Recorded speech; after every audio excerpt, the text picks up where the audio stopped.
Crime report India में आपका स्वागत है। मैं हूं शारिक खान। एंटीलिया केस की जांच में बरामद हुई गाड़ियों की मिस्ट्री अभी भी बनी हुई है। सबसे पहले तो वो विस्फोटक लदी स्कॉर्पियो जो एंटीलिया के बाहर मिली, फिर वो काली मर्सिडीज जिसमें स्कॉर्पियो के नंबर प्लेट के साथ कैश और नोट गिनने वाली मशीन मिली। तीसरी गाड़ी जो सीज की गई वो एक इनोवा कार है। अब खबर आ रही है कि एनआईए ने इस मामले में एक और लग्जरी कार लैंड क्रूजर को सीज किया है। सूत्रों के मुताबिक इस कार का भी इस्तेमाल इस केस में हुआ है।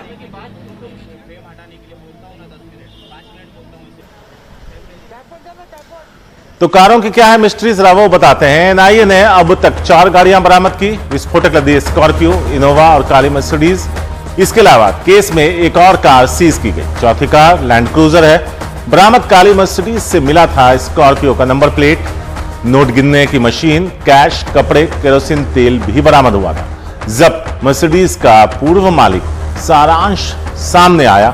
फरवरी में कार विक्रेता कंपनी के माध्यम से उसने अपनी कार बेची थी। सुनील सिंह है हमारे साथ इस बारे में ज्यादा बात करने के लिए, सीधे उनके पास चलते हैं। सुनील, अब भी यही सवाल है कि एक गाड़ी के बाद दूसरी और अब यह तादाद 4 तक पहुंच चुकी है। क्या मकसद पता चल पाया?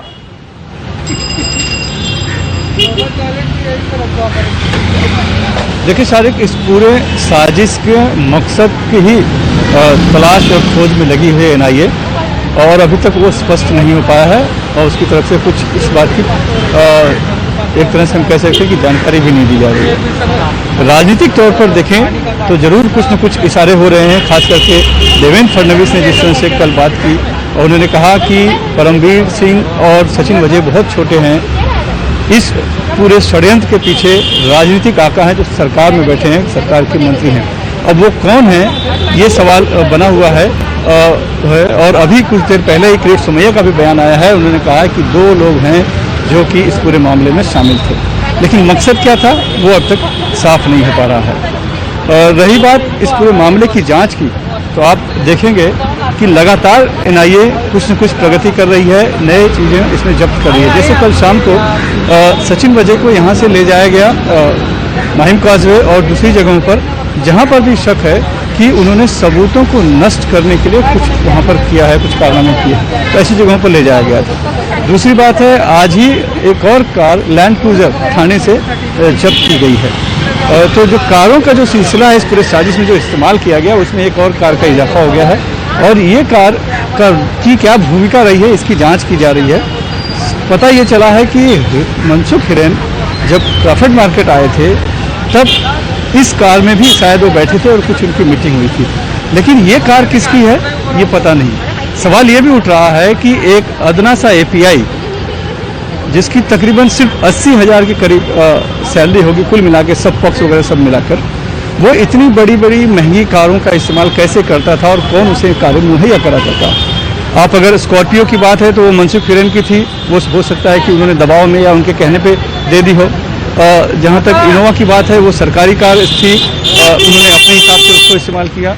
लेकिन सवाल उठ रहा है कि मर्सिडीज़ कार जो मॉडल है, जो बताया जा रहा है, उसकी कीमत तकरीबन 50 लाख से भी ऊपर की है। इसके अलावा अभी जो दूसरी आई है लैंड क्रूजर का भी नाम आ गया है, ये भी बहुत ही महंगी और लग्जरी कारें हैं। तो ऐसी महंगी और लग्जरी कारों को इनके पास कहाँ से आई, कैसे ये इस्तेमाल कर रहे थे और कौन इन्हें दे रहा था या इन्होंने खुद ही इन कारों को लिया था, ये भी सवाल है जिसकी जांच की जा रही है। और साथ में ही जो पैसे मिले थे 5 लाख से ज़्यादा रुपए और नोट गिनने की मशीन, ये भी इस पूरे मामले में मिस्ट्री बनी हुई है। शुक्रिया सुनील इस पूरी जानकारी के लिए। जो मिस्ट्री है, जो वजह, आखिर इन सारी चीजों की वजह क्या थी, क्या चाहते थे सचिन वजह करना, यह साफ नहीं है। लेकिन हां, एनआईए उस दिशा में बढ़ती और जांच करती नजर आ रही है। सचिन वजह की गिरफ्तारी के बाद से मुंबई पुलिस की सबसे खास क्राइम इंटेलिजेंस यूनिट विवादों में आ गई। नए पुलिस कमिश्नर हेमंत नरवगले ने पद संभालते ही सबसे पहले इस यूनिट में दर्ज सभी मामलों की समीक्षा करने का भरोसा दिलाया। दरअसल क्राइम इंटेलिजेंस यूनिट यानी सीआईयू एंटीलिया केस के साथ कई महत्वपूर्ण केस देख रही थी, जिसमें टीआरपी घोटाले को लेकर ऋतिक कंगना ईमेल केस भी शामिल है।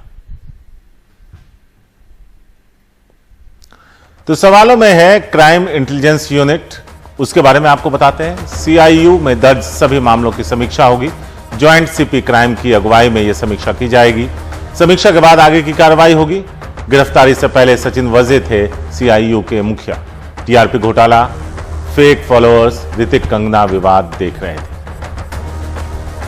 सुनील सिंह है हमारे साथ। सुनील, CIU, इसके बारे में जरा बताइए कि यह यूनिट कितनी स्ट्रांग थी और कितनी अहमियत रखती थी मुंबई पुलिस के लिए। देखिए, मुंबई क्राइम ब्रांच की क्रिमिनल इंटेलिजेंस यूनिट ये जो है बहुत ही अहम यूनिट मानी जाती रही है। और अगर आप इतिहास में जाकर देखेंगे तो कई ऐसे एनकाउंटर स्पेशलिस्ट जो थे वो इसके प्रमुख रह चुके थे। एक बार प्रदीप शर्मा भी इसके प्रमुख थे। और सचिन वजे जो कि निलंबित अफसर थे उनको लिया गया और उनको इसका प्रमुख बना दिया गया।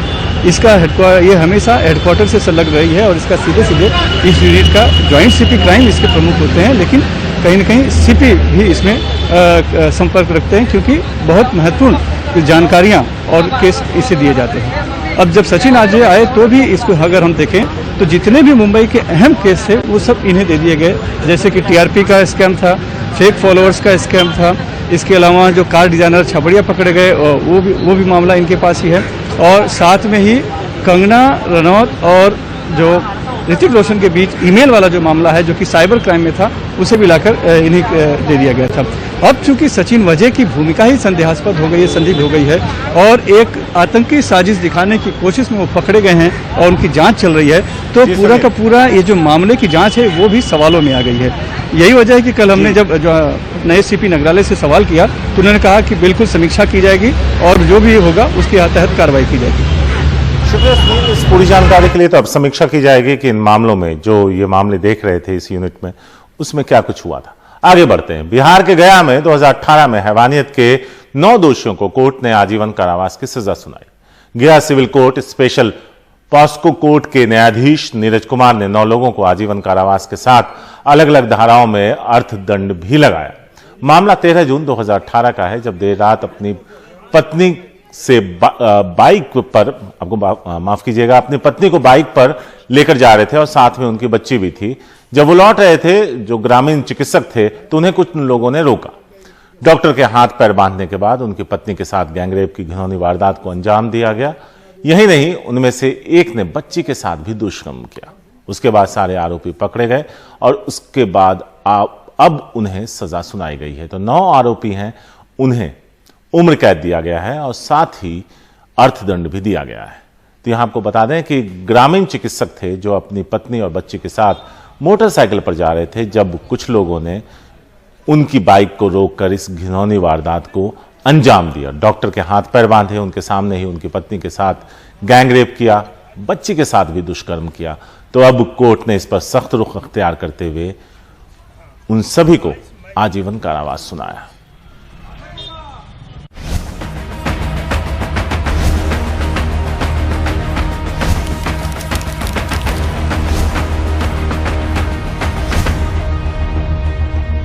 दुनिया भर में मशहूर मूर्तिकार और पद्म भूषण राम सुतार के घर हुई चोरी का खुलासा हो गया। इस मामले में घरेलू सहायक समेत 2 लोगों को गिरफ्तार किया गया।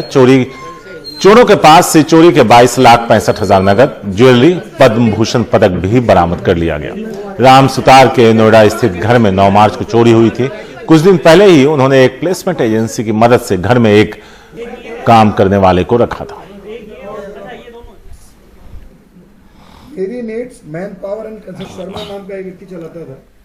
सुशांत सिंह राजपूत की मौत के बाद सामने आए ड्रग्स कनेक्शन में नारकोटिक्स कंट्रोल ब्यूरो की याचिका पर आज सुप्रीम कोर्ट में सुनवाई हुई। एनसीबी ने कहा कि वो रिया चक्रवर्ती की जमानत के खिलाफ नहीं है। बॉम्बे हाईकोर्ट ने कुछ टिप्पणियां की हैं जिसे लेकर हमारी चिंता है, जिस पर सुप्रीम कोर्ट ने कहा तो फिर एनसीबी अपनी दलीलों के मुताबिक याचिका में जरूरी संशोधन करे। अब 22 मार्च को मामले की अगली सुनवाई होगी। दिल्ली में एक दिल दहला देने वाली घटना सामने आई, जिसमें एक बेटे ने गुस्से में आकर अपनी मां को थप्पड़ मार दिया। मां वहीं गिर पड़ी और उसकी मौत हो गई। पुलिस ने आरोपी बेटे को गिरफ्तार कर लिया है। जिस मां ने 9 महीने कोख में रखा, उंगली पकड़कर चलना सिखाया, पढ़ाया लिखाया, अपने बेटे को एक काबिल इंसान बनाने की कोशिश की, उसी बेटे ने अपनी मां को ऐसा जोरदार थप्पड़ मारा कि 76 साल की बुजुर्ग मां सड़क पर गिरी तो उठ न सकी। उसे अस्पताल ले जाया गया तो उसकी मौत हो गई। सामाजिक ताने बाने को झकझोर देने वाली ये घटना दिल्ली के बिंदापुर इलाके में 15 मार्च को हुई। पार्किंग में ताला लगा हुआ था, यही हमारे हस्बैंड ने बोला था कि ये ताला खुलवा दो उनको जो ऊपर फ्लोर में है, तो उन्होंने नहीं खोला और उन्होंने बोला ये पार्किंग में आ रही है। उसके बाद हम जब अपने गेट के बाहर खड़े थे गली में, तो माता जी को उनके लड़के को जो भी गुस्सा आया जैसे भी, और फिर उसके बाद वो माता जी गिर गए उनके वो। आरोपी बेटे ने बिना पुलिस को जानकारी दिए मां का अंतिम संस्कार भी कर दिया, लेकिन जब घटना का वीडियो वायरल हुआ तो पुलिस ने केस दर्ज कर बेटे को गिरफ्तार कर लिया। एक शख्स अपनी मदर को जो है स्लैप कर रहा है, स्लैप के बाद में जो लेडी वो गिर जाती है, 70+ उसकी एज है और लेटर ऑन सब्सिक्वेंटली उसकी डेथ हो जाती है। और ये इंसिडेंट जो है लेटर ऑन रिवील हुआ, सब्सिक्वेंटली उसके ऊपर जो है लीगल एक्शन ले लिया गया है 304/200 IPC में, और जो अक्यूज है उसको अरेस्ट कर लिया गया है। पुलिस के मुताबिक वारदात की वजह पार्किंग को लेकर मृतक के बेटे और उसके किराएदार के बीच झगड़ा हुआ। दरअसल मृतक की बेटी ने घर के पार्किंग एरिया में एक दुकान भी खोली हुई है। मां ने बेटी से दुकान की चाबी लाने को कहा, लेकिन जब वो देर तक नहीं आई तो आरोपी ने गुस्से में आकर मां को थप्पड़ मार दिया। इस मामले को लेकर दिल्ली महिला आयोग ने भी दिल्ली पुलिस को पत्र लिखकर बुजुर्गों की सुरक्षा सुनिश्चित करने को कहा है। नई दिल्ली से मुकेश सिंह, NDTV इंडिया। और अब वक्त है क्राइम रैप का। दिल्ली से सटे नोएडा में कोतवाली पुलिस ने सुंदर भाटी के नाम पर रंगदारी वसूलने की कोशिश कर रहे 2 बदमाशों को गिरफ्तार किया। ये दोनों एक व्यापारी से 50,000 की रंगदारी वसूलने के फिराक में। यमुना एक्सप्रेसवे पर पुलिस और गैंग के 3 बदमाशों के बीच मुठभेड़ हो गई। बदमाश मौके से फरार हो गए, उनकी तलाश जारी है। इन बदमाशों पर इलाके में कई अपराध करने का आरोप। यूपी के स्पेशल टास्क फोर्स और रामपुर पुलिस की संयुक्त टीम ने एक होटल पर छापा मारकर 250 ग्राम अवैध ड्रग्स बरामद किया। गिरफ्तार अभियुक्त इसे मुंबई से लेकर आए।